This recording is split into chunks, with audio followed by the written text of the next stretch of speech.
Ration card કામગીરી દરમિયાન KYC કામગીરીમાં થતા ધાંધિયા સામે લોકહિતના સુરત શહેર કોંગ્રેસ સમિતિ દ્વારા અમરોલી સ્થિત ઝોન પુરવઠા ઓફિસ સામે ઉગ્ર દેખાવ સાથે ધરણા।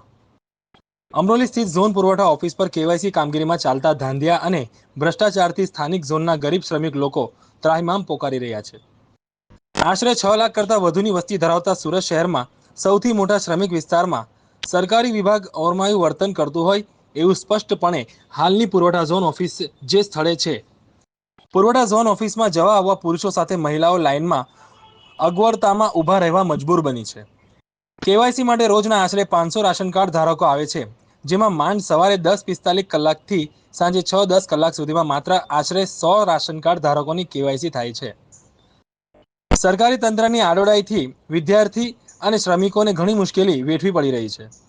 અમરોલી પુરવઠા ઝોન ઓફિસ ઓલપાડ વિધાનસભાના ઘણા શહેરી વિસ્તારને આવરી લેતી હોય તેમ છતાં મહિલાઓ પડતી યાતના દ્રષ્ટિ ન પડે એ દુઃખદ છે। તેમજ કહેવાતા જાગૃત મંત્રી મુકેશ પટેલને સ્થાનિક ગરીબ શ્રમિક લોકોને એમની સરકારના વિભાગ દ્વારા જે સમસ્યા થઈ રહી છે એ ના દેખાય એ શર્મનાક છે।